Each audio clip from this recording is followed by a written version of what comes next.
Hello everybody, Assalamu alaikum and welcome back to Newton Online School. Dear learners, আশা করি সবাই ভালো আছো। আর আজকের ভিডিওতে বরাবরের মতো দশম শ্রেণীর বিজ্ঞান বিষয়ের দ্বিতীয় সপ্তাহের অ্যাসাইনমেন্ট নিয়ে তোমাদের সামনে হাজির হয়েছি। তো শিক্ষার্থীরা, তোমরা যারা আমার এই ইউটিউব চ্যানেলটিতে নতুন, এই ধরনের সকল অ্যাসাইনমেন্ট পেতে অবশ্যই আমার চ্যানেলটি সাবস্ক্রাইব করে পাশে থাকা বেল আইকনটি ক্লিক করে নেবে, যাতে করে আমি ভিডিও আপলোড করার সাথে সাথেই তোমরা আমার ভিডিওগুলো সবার আগে পেতে পারো। সো ডিয়ার স্টুডেন্টস, আমরা বিজ্ঞান অ্যাসাইনমেন্টের প্রশ্নপত্র দেখে নেব।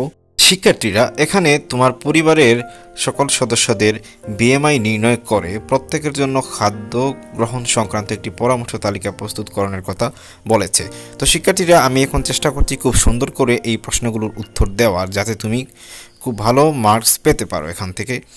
তো শিক্ষার্থীরা, এখানে তোমরা দেখতে পাচ্ছ আমি আমার পরিবারের সদস্য সংখ্যা, তাদের ওজন, উচ্চতা সেন্টিমিটারে এবং মিটারে লিখেছি। তো তুমি তোমার পরিবারের সদস্যদের নাম, ওজন, উচ্চতা এবং এই তথ্যগুলো এইভাবে লিখে নেবে। আর তারপর এখানে আমরা বিএমআই এর কিছু তথ্য দিয়েছি। তো বিএমআই এর সংক্ষিপ্ত রূপ হলো বডি মাস ইন্ডেক্স। দেহের ওজনের উচ্চতার সামঞ্জস্য রক্ষা করার সূচককে বডি মাস ইন্ডেক্স বলা হয়। একজন মানুষের বডি মাস ইন্ডেক্স যদি সামঞ্জস্যপূর্ণ থাকে, তবেই পুষ্টিগত দিক থেকে তাকে সুস্থ বলে ধরা হয়। কোনো মানুষের দেহের ওজনকে দেহের উচ্চতার বর্গ দিয়ে ভাগ করলে যে মান পাওয়া যায়, তাকে ওই মানুষটির বিএমআই বলে।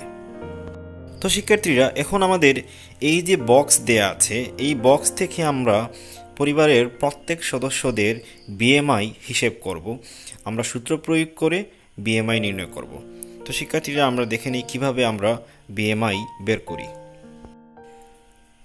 সো শিক্ষার্থীরা, তোমরা দেখতে পাচ্ছ এখানে প্রথমে আমরা বিএমআই এর সূত্র প্রয়োগ করেছি, অর্থাৎ ওজন বাই উচ্চতা স্কোয়ার। তো সুতরাং বাবার বিএমআই হবে 72, অর্থাৎ বাবার যে ওজনকে আমরা মিটারে প্রকাশ করা দৈর্ঘ্য দিয়ে ভাগ করবো, অর্থাৎ 1.60 স্কোয়ার দিয়ে আমরা ভাগ করলাম, উত্তর আসলো 28.13। অনুরূপভাবে মায়ের বিএমআই হবে 25.13, বোনের বিএমআই হবে 23.3 এবং আমার বিএমআই হবে 20.24। শিক্ষার্থীরা, এরপর আমরা উক্ত বিএমআইগুলো টেবিলে লিখব এবং টেবিল থেকে আমরা গ্রাফ নির্ণয় করব। তো এখানে লেখা আছে, নিচের গ্রাফে আমার পরিবারের সদস্যদের স্বাভাবিক বিএমআই রেখা অঙ্কন করে ওজন, সঠিক ওজন, বেশি ওজন ও স্থূলতা চিহ্নিত করা হলো। তো শিক্ষার্থীরা, তোমরা এখানে একটি বক্স দেখতে পাচ্ছ। এখানে লেখা আছে বাবার বিএমআই 28.13, মা 25.01, এইভাবে সবার বিএমআই লেখা আছে। এবং এখন আমরা এই তথ্যগুলো প্রয়োগ করে একটি গ্রাফ চিত্র অঙ্কন করব এবং গ্রাফ থেকে আমরা বিএমআই আলোচনা করব। তো শিক্ষার্থীরা, আমরা গ্রাফটি দেখে নিই। এখন তোমরা এখানে একটি গ্রাফ দেখতে পাচ্ছ। এখানে আমরা এক্স অক্ষ বরাবর পরিবারের সদস্য এবং ওয়াই অক্ষ বরাবর বিএমআই নিয়ে একটি গ্রাফ চিত্র অঙ্কন করার চেষ্টা করেছি। খুব সুন্দরভাবে আমি চেষ্টা করেছি এটি তৈরি করার। তো আশা করি এই গ্রাফটি খুব সুন্দর এবং ভালো মানের একটি গ্রাফ হয়েছে। তোমরা এইভাবে গ্রাফ পেপারে এইরকম করে এই বিএমআইগুলো তুলে নেবে। আর তারপর এখন আমরা এই গ্রাফটি আলোচনা করব। তো এই গ্রাফ হতে আমরা দেখতে পাচ্ছি এখানে বাবার বিএমআই হচ্ছে সবচেয়ে বেশি, মা এর বিএমআই এর চেয়ে কম, বোন এর চেয়ে একটু কম এবং আমার বিএমআই সবচেয়ে কম। তো শিক্ষার্থীরা, তারপরে এখানে আমরা কিছু আলোচনা করেছি, যেমন মানবদেহের সুস্থতা বজায় রাখার জন্য বিএমআই প্রক্রিয়াটি অত্যন্ত গুরুত্বপূর্ণ। বিএমআই হলো দেহের উচ্চতার সাথে ওজনের সামঞ্জস্য সূচক। প্রাপ্ত সুস্বাস্থ্যের জন্য উচ্চতার সাথে দেহের ওজনের একটি সামঞ্জস্যের প্রয়োজন হয়। সাধারণত সুস্থ শরীরে বিএমআই এর মান 18.5 থেকে 25-এর মধ্যে থাকলে সঠিক ওজন বলা হয়। বিএমআই মান 25-এর বেশি হলে বেশি ওজন, 18-এর কম হলে কম ওজন, 25 অপেক্ষা বেশি হলে তাকে স্থূলতা বলা হয়। গ্রাফ হতে দেখা যায় যে আমার বাবা ব্যতীত বাকিদের বিএমআই 18 থেকে 25-এর মধ্যে। সুতরাং বলা যায় আমার বাবার ওজন বেশি এবং অন্যান্য সদস্যদের ওজন উচ্চতার সাথে সামঞ্জস্যপূর্ণ। তো শিক্ষার্থীরা, তারপরে এখানে রয়েছে আমার বাবা একজন ব্যাংক কর্মকর্তা হওয়ার দরুন ওনাকে শারীরিক পরিশ্রম কম করতে হয়।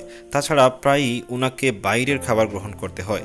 এক্ষেত্রে উনি যদি ছকের পরামর্শ মেনে না চলেন, তবে খুব শীঘ্রই স্থূলকায় হয়ে পড়বেন। তখন শরীরের রোগ প্রতিরোধ ক্ষমতা কমে যাবে, ফলে তিনি বিভিন্ন রোগে সহজেই আক্রান্ত হবেন। তাই আমাদের সুস্বাস্থ্য ধরে রাখতে হলে কিছু খাদ্য গ্রহণ কিংবা পরিহার করতে হবে এবং দৈনিক নির্দিষ্ট পরিমাণ খাদ্য গ্রহণ করতে বা বর্জন করতে হবে। শিক্ষার্থীরা, তারপর তোমরা দেখতে পারছো যে এখানে বিএমআই তথ্য অনুসারে আমার পরিবারের খাদ্য পরামর্শ তালিকা, অর্থাৎ এই টেবিল থেকে আমরা বিএমআই অনুযায়ী খাদ্য পরামর্শ দেওয়ার চেষ্টা করছি। তো এখানে দেখো, বাবার ক্যালোরি হচ্ছে 2500 এবং পরামর্শ হচ্ছে 5টি পরামর্শ দেওয়া আছে। ফাস্ট ফুড, জাঙ্ক ফুড এবং বাহিরের খাবার পরিহার করতে হবে, আঁশযুক্ত খাবার গ্রহণ করতে হবে, পরিমিত ও সুষম খাদ্য গ্রহণ করতে হবে, নিয়মিত শাকসবজি ও ফলমূল গ্রহণ করতে হবে, দৈনিক 2-3 লিটার পানি পান করতে হবে। এটি হচ্ছে বাবার জন্য পরামর্শ। আর তারপর তোমরা দেখতে পাচ্ছ মা, বোন এবং আমি, এবং এখানে আমাদের ক্যালোরি হচ্ছে 2300। সো আমাদের জন্য কিছু পরামর্শ এখানে দেওয়া আছে। 1. পরিমিত খাদ্য গ্রহণ, জাঙ্ক ফুড, ফাস্ট ফুড এবং বাহিরের খাবার পরিহার, নিয়মিত শাকসবজি ও ফলমূল গ্রহণ করতে হবে এবং দৈনিক 2-3 লিটার পানি পান করতে হবে। সো শিক্ষার্থীরা, এই ছিল আজকের বিজ্ঞান দ্বিতীয় সপ্তাহের অ্যাসাইনমেন্ট। আশা করি অ্যাসাইনমেন্টটি তোমাদের ভালো লাগবে। আমি চেষ্টা করেছি সেটি সুন্দর এবং সাবলীল ভাষায় এবং সংক্ষিপ্ত আকারে ভালো মার্কস পাওয়ার উপযোগী করে তোলার। তবে শিক্ষার্থীরা, তোমরা একটি বিষয় খেয়াল রাখবে এই অ্যাসাইনমেন্টটি করতে, যে এখানে যে সদস্য এবং সদস্যদের ওজন, বয়স দেওয়া আছে, উচ্চতা দেওয়া আছে, তো এগুলো তুমি তোমার পরিবারের যারা সদস্য রয়েছেন তাদের নাম, তাদের উচ্চতা এবং তাদের ওজন দিয়ে অবশ্যই করতে হবে। সো ডিয়ার স্টুডেন্টস, আশা করি ভিডিওটি ভালো লেগেছে। যদি ভিডিওটি এতটুকু ভালো লেগে থাকে তাহলে অবশ্যই আমার চ্যানেলটি সাবস্ক্রাইব করে পাশে থাকা বেল আইকনটি ক্লিক করে নেবে।